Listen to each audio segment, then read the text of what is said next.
नमस्कार, न्यूज 24 देख रहे हैं आप। मैं हूं आपके साथ डॉक्टर मीना शर्मा। आज विश्व पर्यटन दिवस है।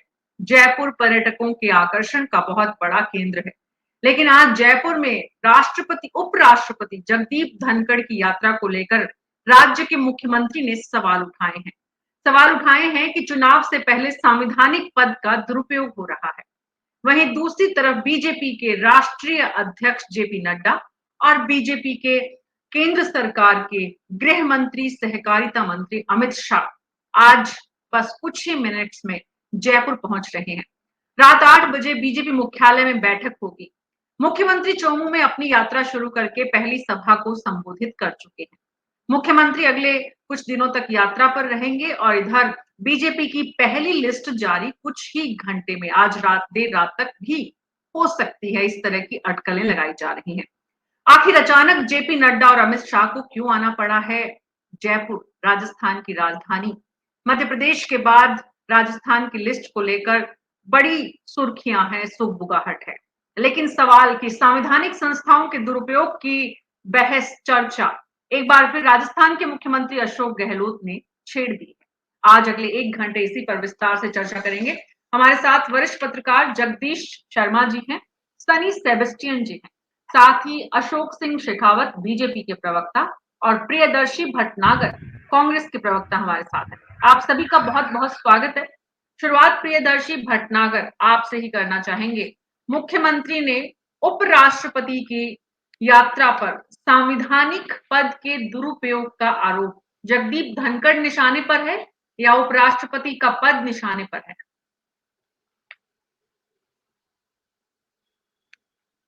आप अपना ऑडियो ऑन करिए प्लीज। ऑन है मेरा माइक? हाँ जी, बोले। माननीय मुख्यमंत्री अशोक गहलोत जी का कहने का साफ तौर पे तात्पर्य यह है कि एक तरफ तो जहां भारतीय जनता पार्टी कोई मुद्दा क्रिएट करने की कोशिश कर रही है, कांग्रेस से लड़ने की कोशिश कर रही है, उसके विपरीत जो संवैधानिक पदों पर बैठे हैं ऐसे लोग राजस्थान के अंदर चुनाव के नजदीक आते ही दौरे भी ज्यादा करने लगे। तो जनता के मन में बड़ा भ्रम की स्थिति है। आप देख लीजिए, जगदीप धनखड़ जी इस महीने सितंबर के महीने में पहले 4 सितंबर को आए थे अब आप देख लीजिए, आप वापस आ रहे हैं। उसके बाद में ये 12 सितंबर को भी आए थे। तो इन सारी चीजों से क्या है कि संवैधानिक जो तंत्र है, जो मशीनरी है, उसका क्या सही तरीके से सदुपयोग हो रहा है? ये माननीय अशोक गहलोत जी का एक आज जनता के लिए एक मैसेज था। जी, अशोक सिंह शेखावत जी, मैसेज था, संदेश था, सवाल था, आरोप था, क्या था ये? मैं ये बताऊं कि मीना जी, आप देखिए कि उपराष्ट्रपति जैसे पद का मुझे लगता है कि कोई भी गरिमा होती है और कोई भी सरकार हो, चाहे राजस्थानी सरकार हो, कोई सी भी हो, उनका सम्मान करना चाहिए। और जो उपराष्ट्रपति जी आए थे तो गुड्डामलानी में, बाड़मेर में आईसीआर का जो क्षेत्रीय जो बाजरा केंद्र शिलान्यास का है, उसका शिलान्यास किया गया। ठीक है, मतलब किसानों के लिए, भले के लिए एक अच्छा काम किया गया जाके गुड्डामलानी बाड़मेर में। इससे इनको तकलीफ हो रही है, इन्होंने क्यों किया? मतलब वहां किसानों की बात करें, गलत है, इनके नजरिए से गलत है। दूसरा, ये बीकानेर में गए हैं, जो सैनिक स्कूल चित्तौड़गढ़ में पढ़े थे और सैनिक स्कूल में उनके गुरु हैं आचार्य जी। उनसे उन्होंने मुलाकात करी, उनके साथ फोटो खिंचाई। ये भी उनको अच्छा नहीं लगता कि गुरु का सम्मान मत करो, ये इनका एक विचार है। तीसरा बताऊं आपको, और बीकानेर के आईसीआर क्षेत्रीय नुकली अनुसंधान केंद्र का भी उन्होंने लोकार्पण किया। पहले किया था गुड्डामलानी बाजरा का किया था, ये यहाँ किया, नुकली का किया है। और सूक्ष्म बागवानी के क्षेत्र में, उसका क्षेत्र में कोई आपका बताया कि भारत सरकार किस प्रकार से कैसे काम कर रही है तो किसानों के कल्याण के लिए, ये बात। तीसरी मैं बात बताऊं, उन्होंने कहा कि किसान सम्मान निधि आज डायरेक्ट मिल रही है, उसमें कोई बिचौलिया नहीं है। इसमें कोई बुरी बात है क्या? अब ये कह रहे हैं कि टेक्नोलॉजी किसान को कैसे मिल जाए, यदि उसकी वो चर्चा करे तो ये कहते हैं कि बहुत ऐसी चर्चा भी नहीं करनी चाहिए। और उन्होंने कहा कि भारत बदल रहा है, वास्तव में भारत बदल रहा है, पूरे विश्व में भारत का नाम हो रहा है। तो इस बात की यदि उपराष्ट्रपति चर्चा नहीं करे तो बताओ किसकी चर्चा करे?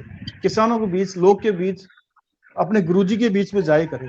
और जो 33% आरक्षण जो महिलाओं को दिया है, उसके बारे में बताया कि वुमेन आपको किस प्रकार से महिलाओं को अब आगे आएंगे विधानसभा लोकसभा के अंदर, उनको प्रतिनिधित्व मिलेगा पर्याप्त रूप में। तो ये भी मतलब इनको महिलाओं के कब चर्चा करें तो ये लगता है कि महिला विरोधी है लोग। भ्रष्टाचार के बारे में ये चर्चा करें कि लोकतंत्र के अंदर कैसा भ्रष्टाचार चल रहा था, वो नहीं होना चाहिए, स्वच्छता आनी चाहिए। इसके मतलब करप्शन के बारे में चर्चा नहीं करें, किस प्रकार से संवैधानिक संस्थाएं जो हैं। और एक और बता दो इंपॉर्टेंट बात, तो उन्होंने ये कहा कि यदि आपको कोई भी तकलीफ होती है न्यायालय से, जस्टिस से मतलब कोर्ट के से, तो आप सड़कों पर आप क्यों नहीं आते हैं। वो था कि अवमानना का जो केस था, जो गुजरात कोर्ट में मानहानि का डेफिनेशन का जो केस था, उसके बारे में कहा कि आप एक कोर्ट के बारे में, कोर्ट के फैसले के बारे में, उसमें सरकार का कोई लेन देन नहीं होता है, तो उस चीज से आपको बचना चाहिए। मुझे लगता है कि ये बात कही तो ये कोई गलत बात नहीं है। यहाँ पर सवाल ये नहीं है कि जगदीप धनखड़ ने अलग अलग कार्यक्रमों में, अलग अलग जिलों में, अलग अलग क्षेत्र के लोगों को संबोधित करते हुए क्या कहा। मुद्दा ये नहीं है। मुद्दा तो यहाँ पर ये है कि जगदीप धनखड़ चुनावी माहौल में प्रदेश के अलग अलग जिलों की यात्रा कर रहे हैं और भाषण दे रहे हैं। ये संवैधानिक नहीं है। सवाल ये है कि मुख्यमंत्री ने जो कहा है उसकी सत्यता या उसकी नैतिकता या उसकी वैधानिकता, राजनीतिक जो शुचिता है उसमें कितनी सही है। जगदीश शर्मा जी।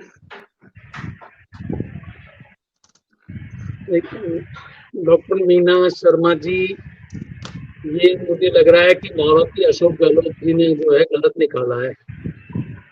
ये मुहूर्त जो है वो अगर सही होता तो देखिए, ये पहले वो राहुल गांधी आए थे यहाँ, राजस्थान आकर गए अभी पिछले हफ्ते ही, और राहुल गांधी दिल्ली पहुंचकर बयान देते हैं कि राजस्थान में तो मामला कुछ गड़बड़ लग रहा है, तो है।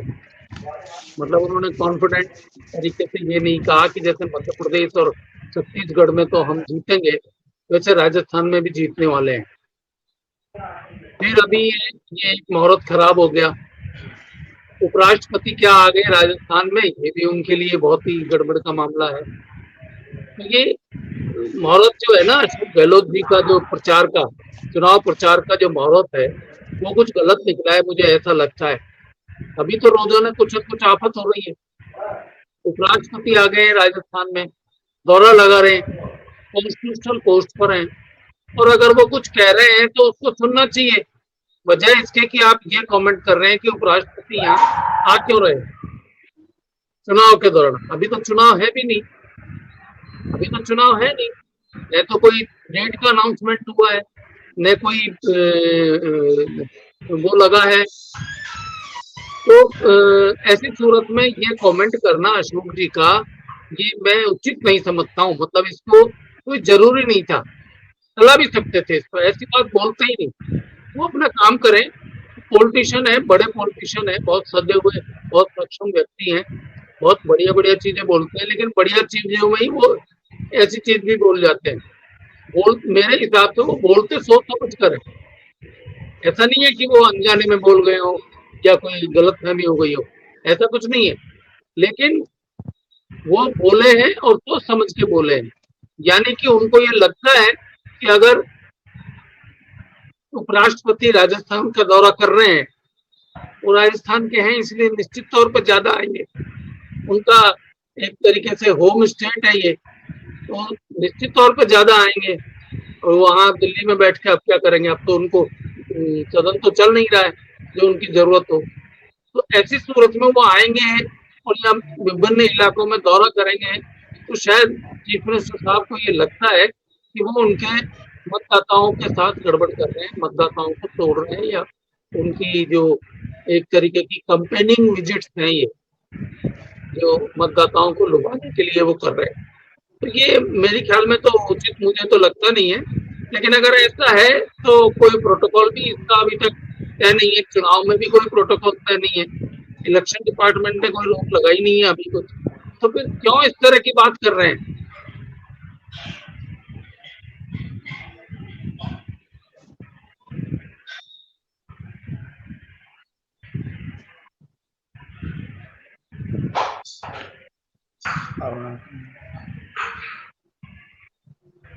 हेलो आप जी आवाज नहीं आ रही, बिल्कुल अनम्यूट करें। जी, तो जगदीश शर्मा जी का कहना है कि चुनाव की घोषणा नहीं हुई है, अभी आचार संहिता नहीं लगी है।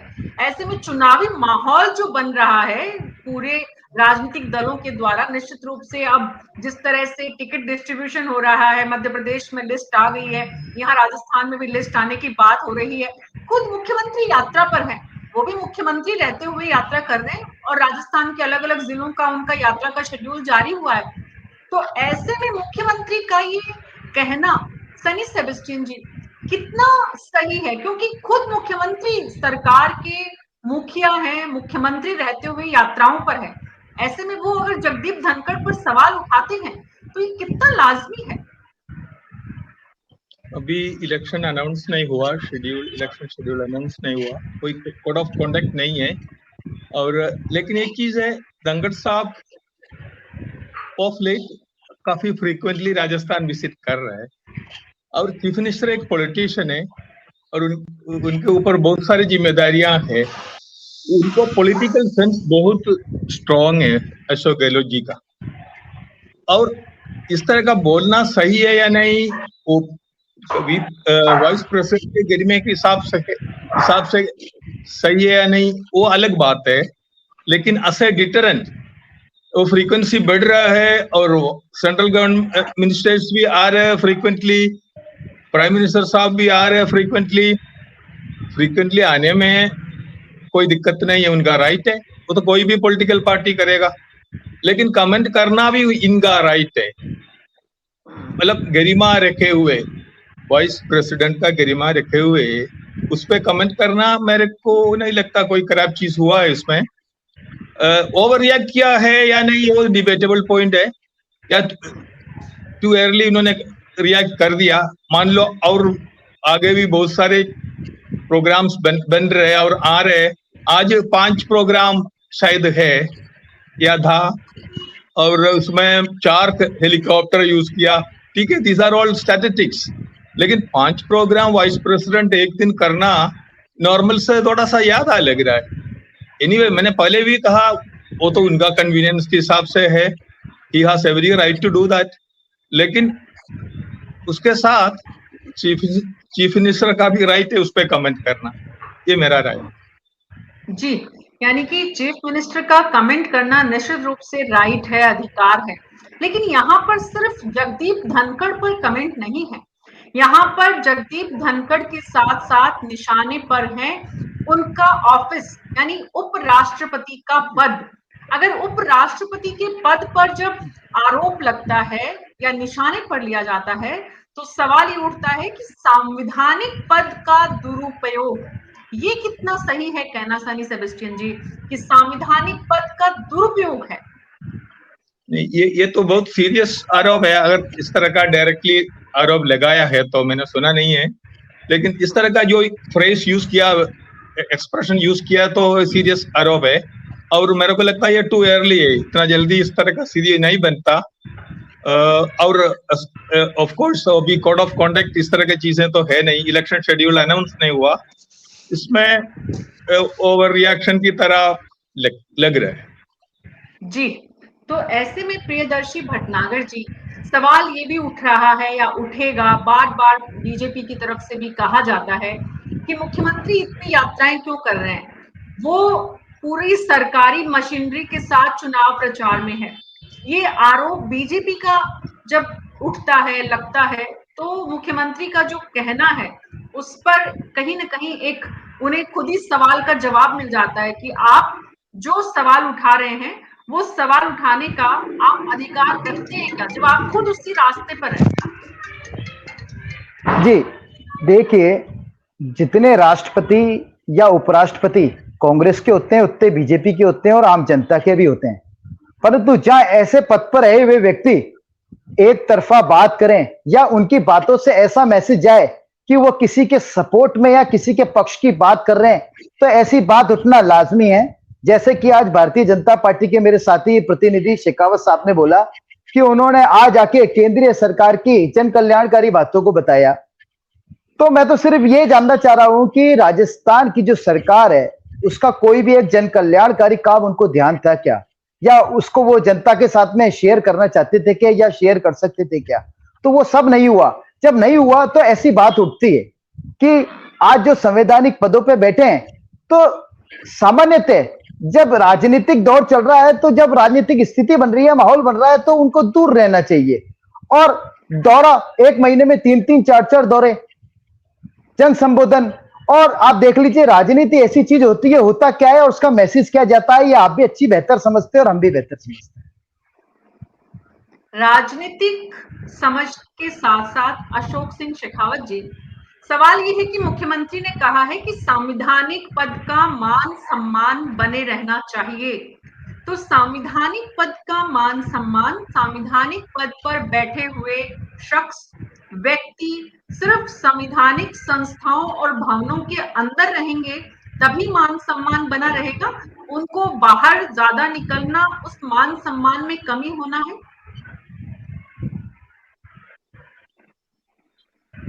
अपना ऑडियो ऑन करिए अशोक जी प्लीज। मैं कहूँ कि किसी का भी उपराष्ट्रपति हो, राष्ट्रपति हो, मुझे लगता है कि ऐसा पद होता है वो सभी के राष्ट्रपति उपराष्ट्रपति होते, ठीक है। यदि केंद्र सरकार का किसी भी चीज का लोकार्पण या शिलान्यास किया जाता है, मुझे लगता है कि कांग्रेस सरकार थी तब भी करते थे, सब करते थे। और जो बातें बताएं जो समाज के लिए आज्ञाकारी हो, समाज को कोई दिशा देते हो, तो मुझे लगता है वो बात बताना कोई किसी सरकार की आप कह रहे सब प्रशंसा नहीं हो सकती, उसमें किसी सरकार का हो सकता है। दूसरा, मुख्यमंत्री जी की तो ये आज से नहीं है, हर बात पर कोई, जैसे मोदी जी आएंगे तो कोई ना कोई बात कहेंगे। हमें ये आशा नहीं थी कि उपराष्ट्रपति जी भी आएंगे तो उसके ऊपर भी ये ऐसी बातें करेंगे। आप द्रौपदी मुर्मू जी के जिस प्रकार से आप देख लीजिए चयन हुआ, उस समय भी कांग्रेस ने यही हाई उल्लाह किया, उस समय भी नहीं बचे। तो एक किस प्रकार की आदिवासी महिला थी, उसको हम लेके आए, तभी उसका उन्होंने सम्मान लिखा। तो हम सबको पता है कि ये संवैधानिक संस्थाओं का कोई सम्मान नहीं करेंगे। न्यायपालिका के ऊपर ये जो टिप्पणी कर सकते हैं, ये कह सकते हैं कि बार बार जाके न्यायपालिका दबाव में है। आज करोड़ों लोग न्यायपालिका के पास जाते हैं न्याय लेने के लिए, उन लोगों को बढ़ाना, उत्साहित करने के बजाय आप नीचे करने की कोशिश कर रहे हैं कि साहब कोर्ट में लोग नहीं जाएं, इस प्रकार से न्याय मिलता है। तो ये संवैधानिक संस्थाओं इनके लिए कुछ भी नहीं है, सिर्फ जंग लगाने वाली संस्थाएं थी। आज संवैधानिक संस्थाएं यदि भ्रष्टाचार के खिलाफ कोई कार्रवाई करती है तो इनको बहुत बुरा लगता है। कल ही इनके मंत्री के खिलाफ कार्रवाई करी है तो वो कैसे बयान देते हैं, मैं सच्चा हूं, कुछ हूं। आपको स्वीकार करना चाहिए था कि आपके यहाँ पर कितनी कितनी रेड पड़ी है, कितना सामान, कितना केस, कितना आर्टिकल आपसे बरामद हुए हैं, वो सबूत नहीं है तो क्या है।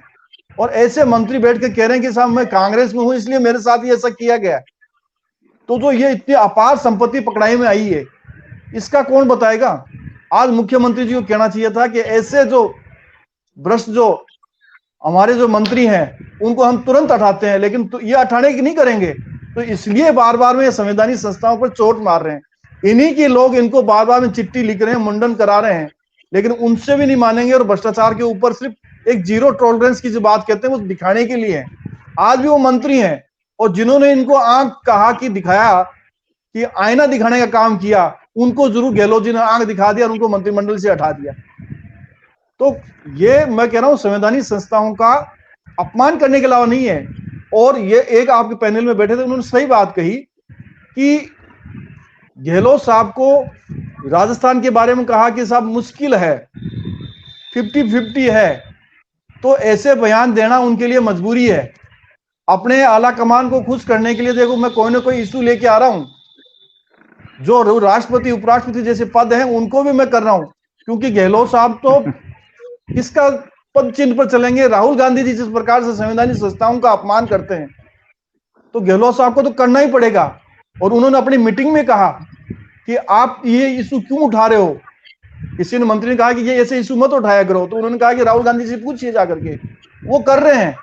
तो राहुल गांधी जी के गाइडलाइंस पर ये चल रहे हैं, तो इनका राहुल दोनों चीजें हैं, अपना भी करना है और राहुल गांधी जी की गाइडलाइंस को भी मानना है। मीना जी, संवैधानिक संस्थाओं का मुझे लगता है सबको सम्मान करना चाहिए। जी, संवैधानिक संस्थाओं का सम्मान करना चाहिए। मुख्यमंत्री के इसी बयान के साथ ये बहस शुरू हुई है कि आखिर मुख्यमंत्री ये संदेश किसको देना चाहते हैं। उन्होंने जब जिक्र किया उपराष्ट्रपति जगदीप धनखड़ का, तो सवाल ये भी उठता है जगदीश शर्मा जी, इस प्रदेश ने इससे पहले भी उपराष्ट्रपति के पद पर भैरव सिंह शेखावत को भेजा है। इस देश में उपराष्ट्रपति के पदों पर रहने वाले व्यक्तियों ने पहले भी चुनावों से पहले या फिर इस तरह के माहौल के बीच अपने अपने प्रदेशों की यात्रा जरूर की होगी। अपने प्रदेश में निश्चित रूप से किसी भी व्यक्ति का झुकाव ज्यादा होता है, और अगर चुनाव है तो उस वक्त जरूरत भी उस प्रदेश को शायद ज्यादा हो जाती है, क्योंकि बीजेपी और कांग्रेस दोनों ही राजनीतिक दल हैं और राजनीति ही करेंगे और संदेश भी देंगे और जनता के बीच जाकर अपनी बात भी रखेंगे। ऐसे में अगर उपराष्ट्रपति आते हैं और अगर उनकी इतनी चर्चा होती है, अगर वो इतनी जगह पर एक साथ कार्यक्रम अलग अलग समाज के लोगों को संदेश देने में कामयाब होते हैं, तो कहीं ना कहीं ये कांग्रेस पार्टी के लिए चिंता का विषय भी है। ऐसा है मीना जी, कांग्रेस पार्टी के लिए चिंता का विषय हो सकता है।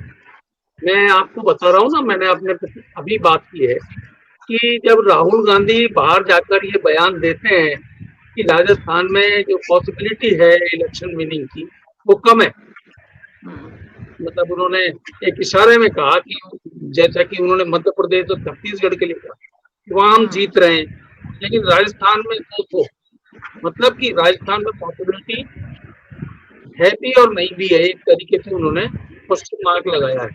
तो ये अशोक के लिए जो है ना, ये मुहूर्त ही गलत हो गया, क्योंकि अशोक जी क्लेम कर रहे हैं शुरू से अपने भाषणों में कि हम रिटर्न कर रहे हैं, हम आ रहे हैं वापस, हम जो है चुनाव जीतेंगे, और ये अच्छी बात है, पॉलिटिशियन के नाते उनको करना भी चाहिए। और ये नहीं कहेंगे तो और क्या कहेंगे, ये तो कहने तो रहे कि भाई हम तो हारेंगे, ऐसा तो अशोक जी बोलेंगे नहीं।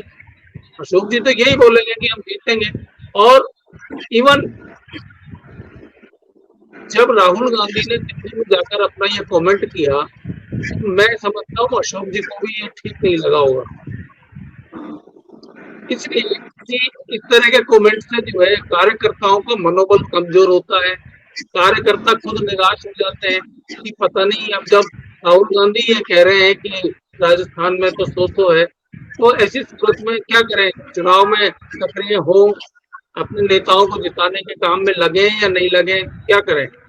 तो अशोक जी ने दूसरे दिन जोधपुर में इस बात को बहुत स्पष्ट तरीके से कहा कि कोई कुछ भी समझ रहा हो, लेकिन अगर राहुल जी ने ऐसी बात की भी है तो हम उसको चुनौती के तौर पर ले रहे हैं और ज्यादा जोर से चुनाव के प्रचार में लगेंगे, चुनाव के काम में जुटेंगे और हम इस चुनाव को जीत कर मानेंगे।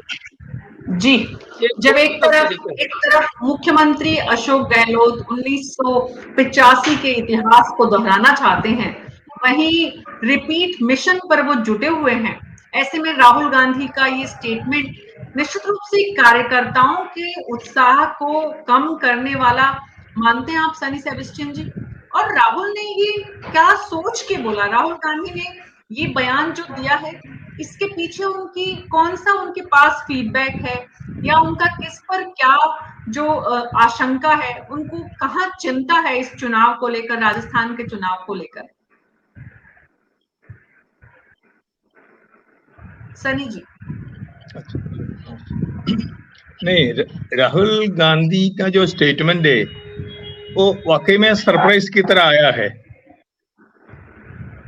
कोई भी पॉलिटिकल लीडर, ठीक है, Rahul Gandhi comparatively speaking honest आदमी है, इसलिए सच बोला, लेकिन कितना सच बोलना चाहिए ये पॉलिटिक्स में नहीं होता इस तरह का अनाउंसमेंट। और किसी ने आपसे पूछा ही क्या?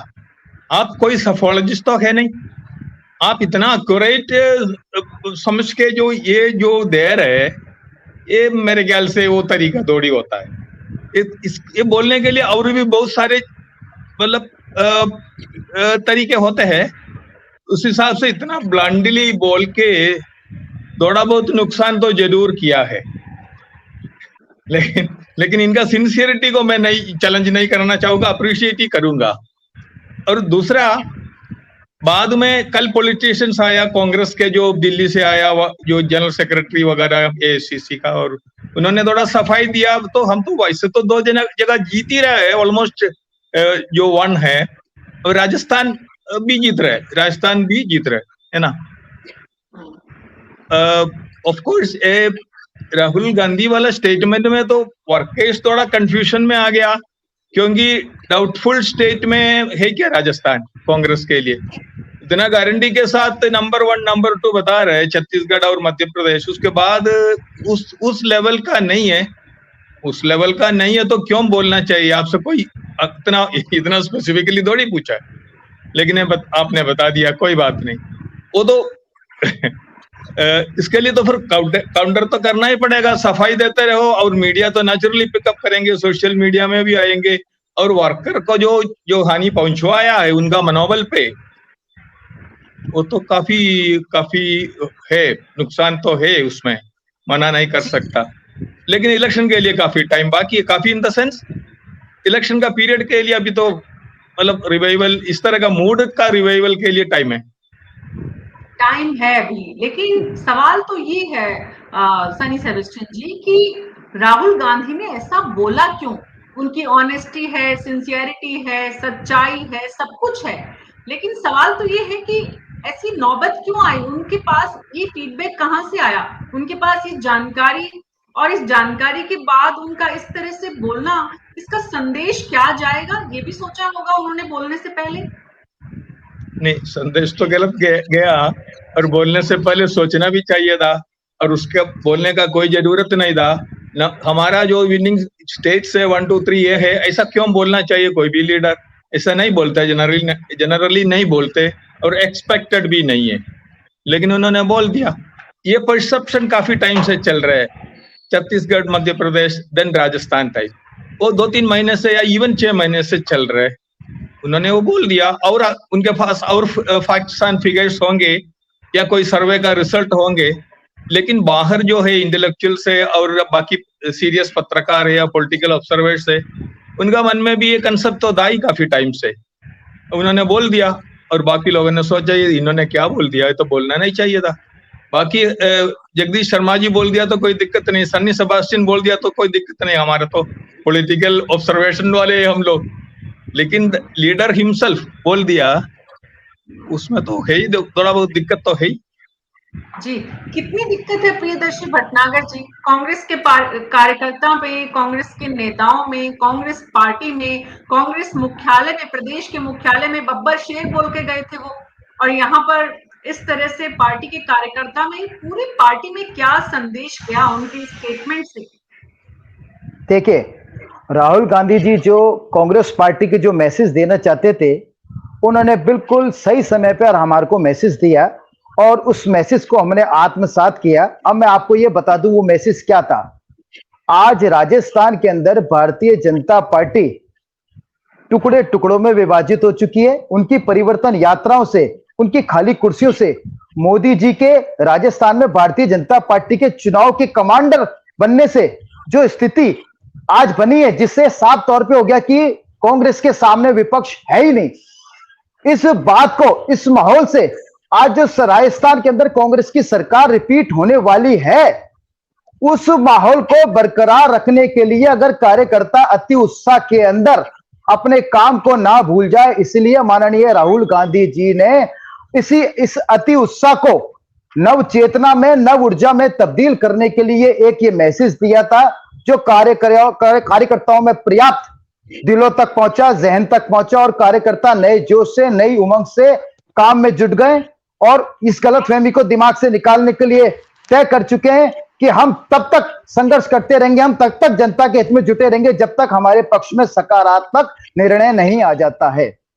जी जी, बड़ी अच्छी बात कही आपने। पार्टी का कार्यकर्ता अपने जो लीडर के संदेश को इस रूप में भी लेता है, और अगर इस रूप में लेता है और कांग्रेस पार्टी वाकई में जो आप कह रहे हैं उसी रास्ते पर चलती है, तो जो पीड़ा पार्टी के अध्यक्ष ने जयपुर आकर प्रदेश कांग्रेस मुख्यालय के शिलान्यास के मौके पर जो कही थी, बड़ी मुश्किल में है पार्टी, बहुत हम ऐसे वक्त से गुजर रहे हैं जिसमें पार्टी के कार्यकर्ताओं को एकजुट होने की जरूरत है।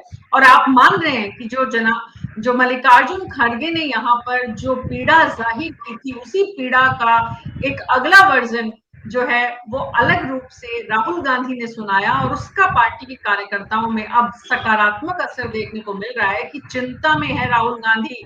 अगर वो बोल रहे हैं कि हम वहां पर मुश्किल से आ सकते हैं तो हमें उन्हें लाकर दिखाना है। मान लेते हैं आपकी बात को, लेकिन ऐसे में सवाल ये उठता है कि जो मुख्यमंत्री है, मुख्यमंत्री का उस स्टेटमेंट के बाद सीधा ये स्टेटमेंट देना, वैसे भी राजस्थान की जंग कांग्रेस वर्सेस बीजेपी नहीं बल्कि मोदी वर्सेस गहलोत है। ऐसे में सनी सेबेस्टियन जी, मुख्यमंत्री का ये जो बयान देना है, क्या ये बयान आप लोगों के घर पे प्लीज अपना अपना ऑडियो ऑफ कर लीजिए, सनी जी के अलावा सभी लोग।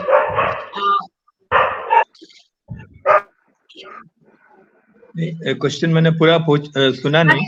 सनी जी, मेरा प्रश्न ये है, तो क्या मुख्यमंत्री ने राहुल गांधी के उस स्टेटमेंट से, जिससे कार्यकर्ता आपके हिसाब से डिमोरलाइज हुआ और कांग्रेस के हिसाब से उनका मोटिवेशन बढ़ा, वो जग गए, आंख खोल ली उन्होंने, जैसे कि बच्चों को समझाने के लिए कई बार ऐसे समझाया जाता है कि अगर आपने ऐसे नहीं किया तो इतना खराब रिजल्ट आएगा, तो वैसे ही कांग्रेस के कार्यकर्ता ने भी उनके स्टेटमेंट को मान लिया है। हमने प्रियदर्शी भटनागर जी की बात को अगर हम समझें, तो क्या ऐसे में मुख्यमंत्री का ये बयान संवैधानिक संस्थाओं को लेकर राहुल गांधी द्वारा दिए गए बयान से ध्यान हटाने का प्रयास है? नहीं, डायरेक्टली इस तरह का नहीं कह सकता। राहुल गांधी ने इस तरह का कहा के पार्टी वर्कर्स को डिमोरलाइज कर दिया या पार्टी लीडर्स को डिमोरलाइज कर दिया, इसलिए अशोक गहलोत जी ज्यादा अग्रेसिव होके वाइस प्रेसिडेंट पे अटैक कर दिया, ये तो कोई स्टेटमेंट नहीं बनता इसमें।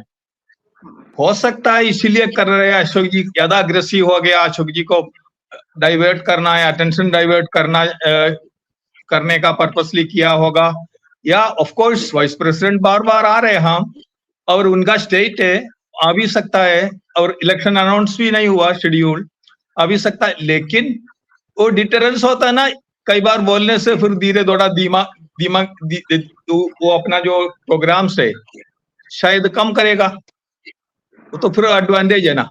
उनके आने से तो सेंट्रल गवर्नमेंट जो पार्टी इन पावर वहां है, इनडायरेक्टली फायदा है, डायरेक्टली फायदा नहीं होगा, लेकिन गवर्नमेंट के जो अचीवमेंट्स का तारीफ करेगा, हाईलाइट करेगा, तो government, central government that is BJP और अलायंस इंडिया अलायंस का फायदा तो होगा।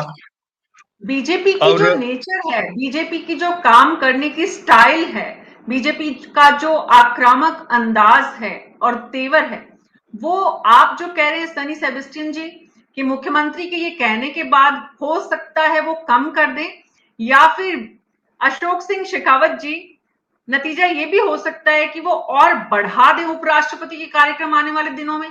किस तरह का रिजल्ट देखेंगे हम आने वाले दिनों में मुख्यमंत्री के इस बयान पर, उपराष्ट्रपति जगदीप धनखड़ की यात्राओं को लेकर राजस्थान में? मैं कह रहा हूं कि यदि कोई सरकारी कार्यक्रम हो या सामाजिक कार्यक्रम हो, चाहे राष्ट्रपति उपराष्ट्रपति हो या इनके समय में, मैंने आपको बताया आए हैं, जो कार्यक्रम तय होंगे उस कार्यक्रम के हिसाब से वो जाएंगे, उनका ऑफिस है, ब्यूरो है, वो उनका तय करेगा, वहां जाएंगे। और जो सामाजिक संगठन या सरकार के प्रोग्राम, सरकारी जो उद्घाटन लोकार्पण होंगे किसी प्रकार के जो कल्याणकारी होंगे, मुझे लगता है उसमें कोई दिक्कत भी नहीं है, जाना भी चाहिए। इनको तो ये लगता है कि चुनाव है तो चुनाव के टाइम क्यों आ रहे हैं। और लोग, इन्होंने कहा कि राहुल गांधी जी आए नई ऊर्जा देने के लिए राजस्थान के अंदर, तो नई ऊर्जा इतने दिन तो थी नहीं। ऊर्जा जब आती है तो संगठन पूरा बना हुआ हो। कांग्रेस का संगठन पूरा बना हुआ नहीं था, ये प्रियदर्शन जी को पता है। ये संगठन अभी 2-3 महीने में ही बना है, ना जिला अध्यक्ष थे, ना ब्लॉक अध्यक्ष थे, ना बूथ तक का इनके जो मंडल होते हैं, मेरे हिसाब से बूथ का अध्यक्ष होते थे, वो भी नहीं था।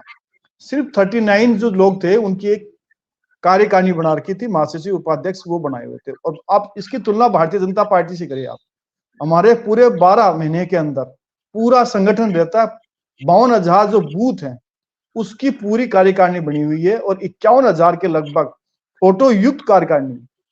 तो संगठन की आप बात कर लीजिए, नई ऊर्जा क्यों दी? इनको पता था ये संगठन नहीं था, और इन्होंने कहा कि परिवर्तन यात्राओं के अंदर राजस्थान में भीड़ नहीं आई, कुर्सियां खाली रही।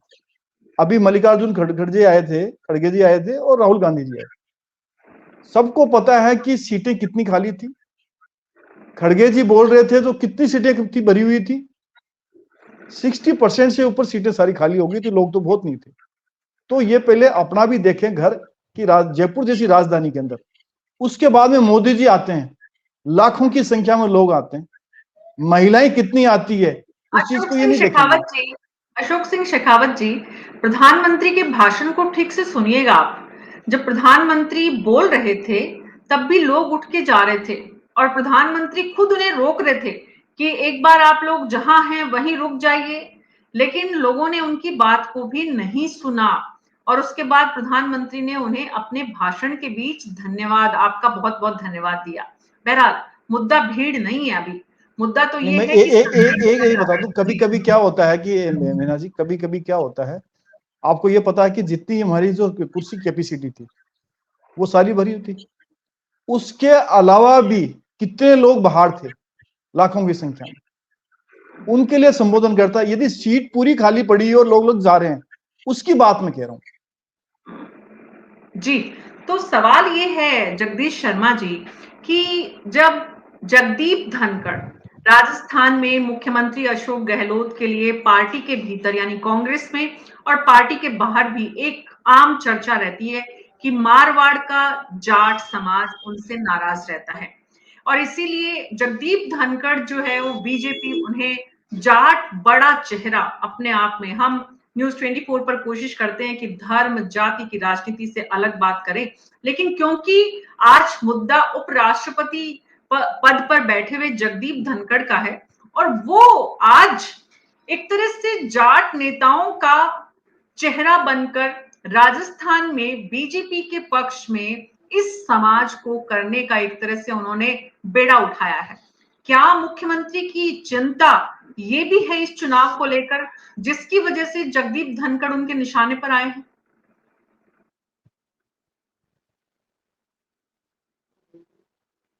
सर अपना ऑडियो ऑन करिए प्लीज, अपना ऑडियो ऑन करिए प्लीज सर।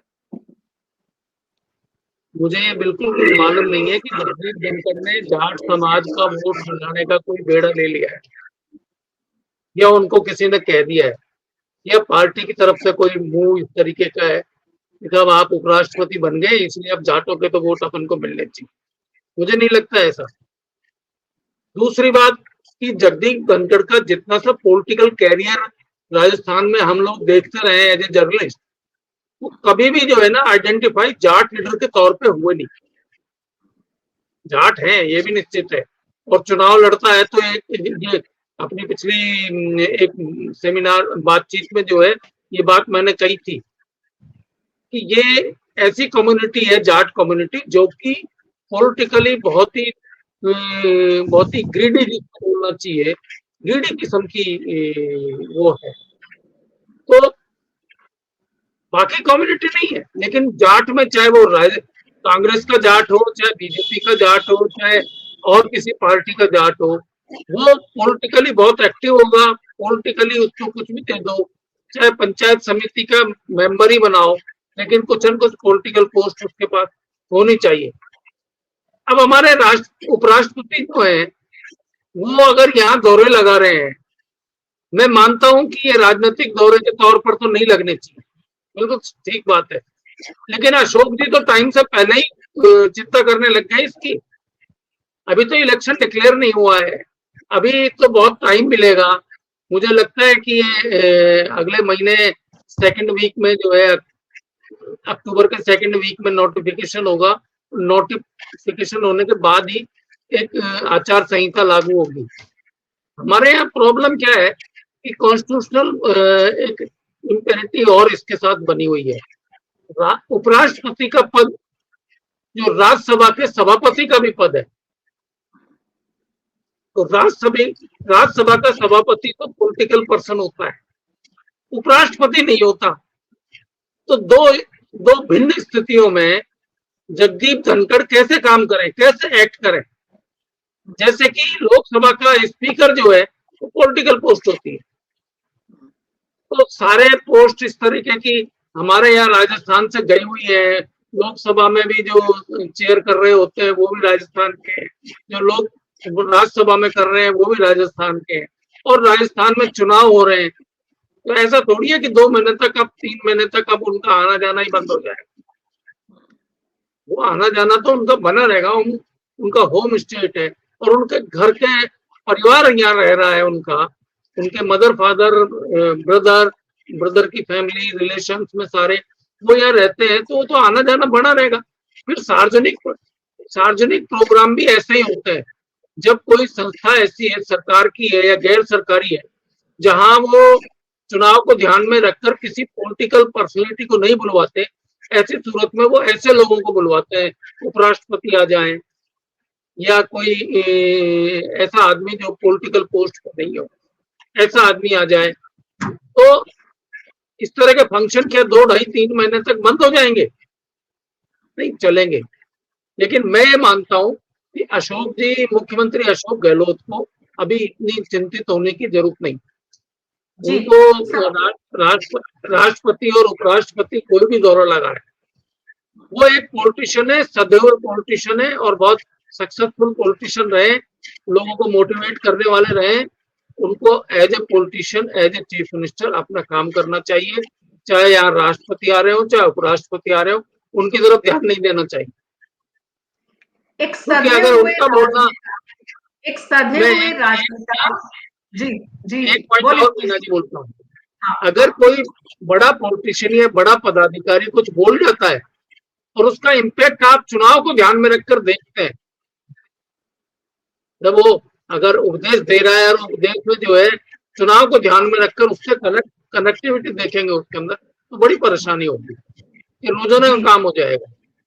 जी, ऐसा होना नहीं चाहिए, ऐसा होना नहीं चाहिए। लेकिन उसके बाद भी एक सधे हुए राजनेता, एक सफल राजनेता, राजस्थान के 3री बार के मुख्यमंत्री अशोक गहलोत अगर जगदीप धनखड़ को लेकर चिंतित हैं, वो भी तब जब जगदीप धनखड़ का राजनीतिक करियर उस तरह का नहीं रहा जिस तरह का जगदीश शर्मा जी यहाँ पर स्पष्टता के साथ बोल रहे हैं।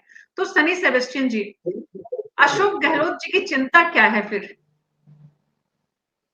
नहीं, बीच में एक ही मैं बताना चाहूंगा।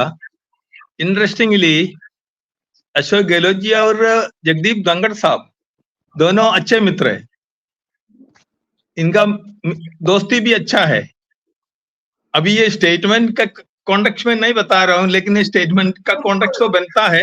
इसके बाद क्या रहेगा, ऐसा तो झगड़ा तो होने वाला नहीं है, झगड़ा बिल्कुल होने वाला नहीं है। लेकिन उनका रिएक्शन भी नहीं आया अभी तक वाइस प्रेसिडेंट साहब का। उसके बाद लेकिन जनरल परसेप्शन और सही भी ये है, उनका मित्रता है, अच्छा रिलेशंस है। और धनखड़ साहब ऐसा किसी से झगड़ा भी इसलिए नहीं करते, बहुत डिप्लोमेटिक रहता है।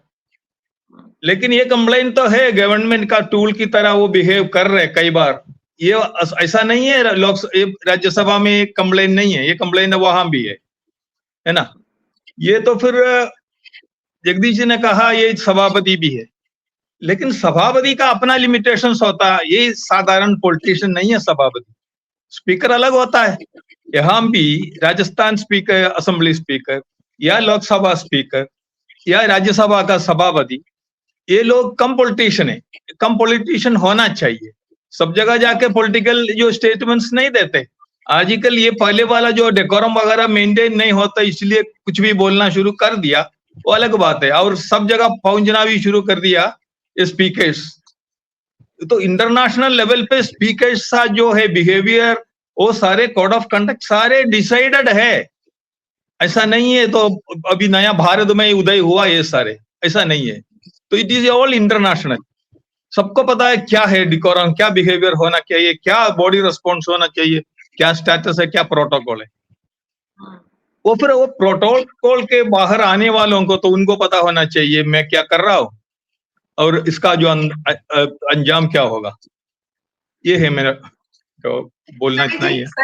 सनी जी, मैं इस बात का जिक्र करना नहीं चाह रही थी, मेरा मन तो कार्यक्रम की शुरुआत में ही हुआ था, लेकिन क्योंकि किसी के भी व्यक्तिगत रिश्ते किससे कितने हैं वो दरअसल हमारी चर्चा में आते नहीं है, और मेरी कोशिश रहती है कि उन पर बात करने की बजाय हम वो बात करें। लेकिन आपने जब बात कह दी है तो मैं इसको आगे बढ़ाना चाहूंगी कि जब जगदीप धनखड़ और अशोक गहलोत अच्छे मित्र हैं, जो कि जग जाहिर है, सवाल ये भी है कि अशोक गहलोत का ये राजनीतिक जो परिपक्वता है, राजनीतिक अनुभव है या राजनीतिक संतुलन है या कहीं ना कहीं राजनीतिक हितों की जरूरत है कि आज अमित शाह के बेटे के साथ अशोक जी के बेटे बहुत अच्छे से कोऑर्डिनेट कर रहे हैं, तालमेल कर रहे हैं। यहाँ आरसीए में अध्यक्ष वो हैं, बीसीसीआई में अध्यक्ष अमित शाह के बेटे हैं।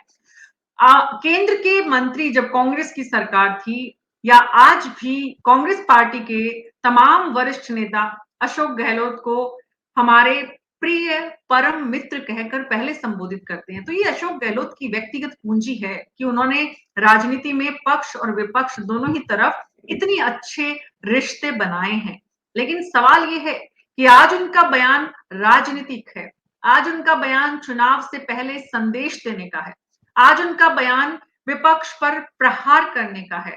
और विपक्ष पर ये जो प्रहार है वो उन्होंने सोचे समझे बिना भी नहीं किया है, सोच समझकर किया है, क्योंकि अशोक गहलोत बिना सोचे समझे कुछ नहीं बोलते हैं। अगर उन्होंने सोच समझकर ये बयान दिया है तो राजस्थान की जनता इसे किस रूप में लेगी, किस तरह से देखेगी और इसका चुनाव पर कितना असर आप देखते हैं? मेरे से पूछ रहे हैं? जी सनी जी आपसे। मैं अच्छा नहीं, इसका जो इम्पैक्ट क्या होगा वो वाइस प्रेसिडेंट का रिस्पॉन्स से भी पता चलेगा और नया जो शेप लेगा या मान लो वो रिएक्ट ही नहीं कर रहे या वो ज्यादा डिस्क्रीट हो गया, केयरफुल हो गया, फिर अशोक जी का पर्पस तो सर्व हो जाता है, मैटर सेटल हो जाता है। यह सिचुएशन एस्केलेट होता है, इसमें बयानबाजी भी होता है, आगे जो ज्यादा अग्रेसिव हो जाते हैं दोनों पक्ष, फिर थोड़ा कॉम्प्लिकेटेड होता है और उसमें वाइस प्रेसिडेंट का नाम और गरिमा इन्वॉल्व है।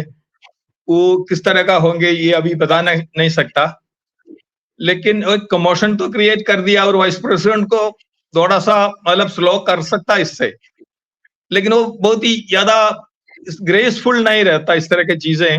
अभी शुरुआत ही है, आगे जाके और भी अग्रेसिव, आजकल इलेक्शंस बहुत अग्रेसिव, नो होल्ड्स बार्ड हो जाता है, कोई यहाँ कोई मित्र नहीं बचता, फिर अल्टीमेटली मित्र बनता है वापस जीतने के बाद और हारने के बाद, लेकिन इलेक्शन टाइम में कोई नहीं मित्र नहीं रहता।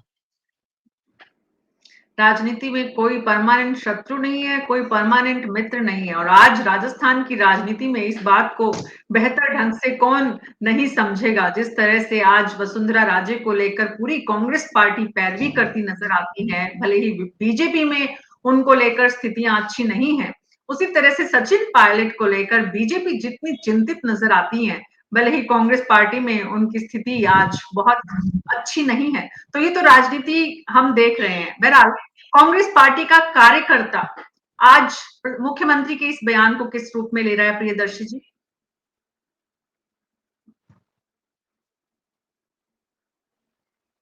ऑडियो ऑन करिए प्रियदर्शी जी। जी, भारतीय जनता पार्टी आज हाशिए पे आ चुकी है और हाशिए पे आने की स्थिति के अंदर भारतीय जनता पार्टी एक छुपे हुए एजेंडे के रूप में काम कर रही है। यह पूरी देश की जनता और राजस्थान की जनता अच्छी तरीके से समझती है। और आज आप देख लीजिए, हो सकता है माननीय अशोक गहलोत जी का जो आज ये मैसेज है वो आज इस शो के माध्यम से भी और भारतीय जनता पार्टी के जो नेताओं के स्टेटमेंट हैं, जो उनके वक्तव्य हैं, उनकी हड़बड़ाहट से दिख रहा है कि जो मैसेज वो देना चाहते थे वो मैसेज जनता के बीच में पहुंच चुका है। जी अशोक सिंह शेखावत जी, आप लोगों में से किसी का फोन बज रहा है, प्लीज आप उसे म्यूट कर लीजिए, प्लीज म्यूट कर लीजिए अपना फोन। अशोक सिंह शेखावत जी, आपकी पार्टी का कार्यकर्ता इसे किस रूप में देख रहा है?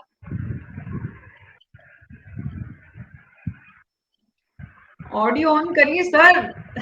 हाँ, पदाधिकारी हो या कार्यकर्ता हो, सभी हो, मुझे लगता है कि संवैधानिक संस्थाओं का सम्मान करता है। और जो सम्मान की बात करूं कि 1959 में केरला के अंदर जो राज्यपाल ने लिखा कि साहब इसमें राष्ट्रपति शासन नहीं लगाना, लेकिन उसकी चिट्ठी जाने से पहले ही निर्दलीय से समर्थित गवर्नमेंट में राष्ट्रपति शासन लगाने का काम किसने किया? कांग्रेस ने किया 100 बार। एक और उदाहरण बताऊं आपको कि जब इंदिरा गांधी जी थी प्रधानमंत्री, तो कॉन्स्टिट्यूशन ऑफ इंडिया की जगह क्या होता था? Constitution of Indira. मतलब ये चीजें आती थी, तो देख सकते हैं कि कांग्रेस की क्या, किस प्रकार से संवैधानिक संस्थाओं के बारे में कैसे थे। आपातकाल के अंदर आप ही पत्रकारों के ऊपर सेंसेस लगाए गए थे, मौलिक जो अधिकार थे उनको खत्म किया गया, न्यायपालिका के जो समीक्षा के जो राइट जो बनते थे, लोग जाते थे, उन अधिकारों को खत्म करने का काम इन्होंने किया। तो मुझे लगता है कि संवैधानिक संस्थाओं और लोकतंत्र की जो ज्यादा दुहाई देते हैं कांग्रेस, पहला अपना अतीत भी देख ले, उसमें आपने कैसे कैसे किए। हमने अभी तक कोई राष्ट्रपति शासन लागू नहीं किया है, ऐसी स्थिति नहीं बिगड़ी, तब भी हमने संभलने का कोशिश किया है। आपने छोटी छोटी बातों पर अपनी सत्ता लाने के लिए आपने इस प्रकार के असंवैधानिक कार्य किए, जो रूप में मौजूद था, ना नैतिक रूप में थे, ना तार्किक रूप में बैठते थे लोगों के बीच में, ना आप लोगों के बीच में बैठते थे। तो भारतीय जनता पार्टी का कार्यकर्ता वो देख रहा है, आम जन देख रही है कि किस प्रकार से उपराष्ट्रपति जी जो गृह जिला है, गृह स्टेट है, उपराष्ट्रपति जी पहले भी भैरू सिंह जी, स्वर्गीय भैरू सिंह जी शेखावत जी बने थे, वो भी आते थे। ये इनको गर्व की बात होनी चाहिए। राजस्थान से दो हैं जो व्यक्ति हैं जो उपराष्ट्रपति तक पहुंचे हैं, तो इस चीज का इनको गर्व नहीं है। वो तो सोचते हैं क्यों आ रहे हैं, सैनिक स्कूल के अंदर पढ़े हुए, यदि उनके गुरु के से मिलने जाते हैं और धार्मिक स्थान पर ये जाते हैं, उनसे भी इनको परहेज है, ये क्यों जा रहे हैं। मतलब ये चाहते हैं कहीं नहीं जाएं। और आज मुख्यमंत्री जी खुद स्वयं जा रहे हैं, वो भी प्रचार कर रहे हैं। और सारा आपको सबको पता है कि आज आचार संहिता नहीं लगी है, तो प्रोटोकॉल के तहत भी आते हैं। और जितनी भी किस प्रकार से आपको कैसे टेंट की व्यवस्था करनी है, किस प्रकार से आपकी कुर्सियों की व्यवस्था करनी है, लोगों को लेके आना व्यवस्था करनी है, ये सारी व्यवस्थाएं आप सरकार के खजाने से तो कर रहे हैं। उसके बारे में कोई कुछ नहीं कहेंगे कि कैसे हम कर रहे हैं, क्या नहीं कर रहे हैं। तो प्रियदर्शी जी, थोड़ा सा आप देखिए कि उपराष्ट्रपति जी हैं, अपने राजस्थान से आते हैं, उनके बारे में सोचिए। आप उनकी एक संवैधानिक पद है, उसकी गरिमा होती है, उस गरिमा को रखिए। मुझे लगता है कि तार किया है, इस गरिमा को गिराने का काम कांग्रेस कर रही है। वो जो भी राहुल गांधी जी के कहने से उनको पसंद करने के लिए इस प्रकार के वक्तव्य गहलोत साहब आगे भी देंगे, और पता नहीं कितने वक्तव्य देंगे, जब तक चुनाव इसकी आचार संहिता कंडक्ट ऑफ द इलेक्शन जो जब नहीं हो जाएगा, जब इलेक्शन के आचार संहिता नहीं लग जाएगी, तब जाके पता पड़ेगा कि गहलोत साहब आपके साथ कितनी भीड़ आ रही है। आपके कांग्रेस के जो विधायक हैं उनके खिलाफ कैसे कैसे नारेबाजी लग रही है। सवाई माधोपुर में देख लीजिए प्रशांत बैरवा जी के साथ क्या हुआ, और उससे पहले कैसे कैसे हालात हुए राजस्थान के अंदर। आपने यात्राएं, ईआरसीपी वाली यात्राएं तो कैंसिल करी, आप उस क्षेत्र में नहीं जा रहे हैं, आप उसका कुछ पार्ट के तक सीमित हो रहे हैं। तो 38 विधानसभा 13 जिले आप कर रहे हैं, कितने दिनों में, 6-7 दिनों में आप कवर कर रहे हैं। तो आप भी तो परिवर्तन यात्रा में निकल रहे हैं, और वहां आपको सबको पता है कि कितने लोग आ रहे हैं। यदि होता तो मुझे लगता है कि इनको अपनी उपलब्धियां बतानी चाहिए। गहलोत साहब को अपनी उपलब्धियां नहीं बता करके आप संवैधानिक संस्था, उपराष्ट्रपति जी जैसे पद है, उसकी गरिमा को ठेस पहुंचाना, उसको कम करने का काम कर रही है कांग्रेस। लेकिन एक बात और भी है जगदीश शर्मा जी, बस ये आखिरी सवाल मैं आपसे लूंगी। सवाल ये भी है कि जब पश्चिम बंगाल के राज्यपाल रहे जगदीप धनखड़, तब भी ये सवाल उठे कि राज्यपाल पद और राज्यपाल की गरिमा दोनों कम हुई है उनके कार्यकाल के दौरान। जिस तरह का उनका बिहेवियर था, इस तरह की चर्चा, इस तरह की बातें बहुत हुई।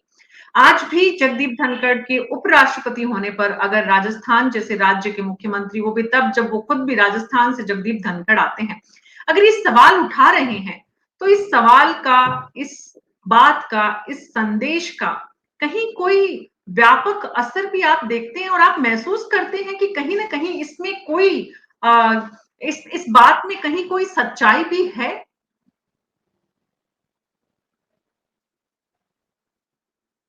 सर अपना ऑडियो इस बात में सच्चाई हो सकती है, मैं आपकी बात को जो है समझ सकता हूँ, लेकिन है क्या?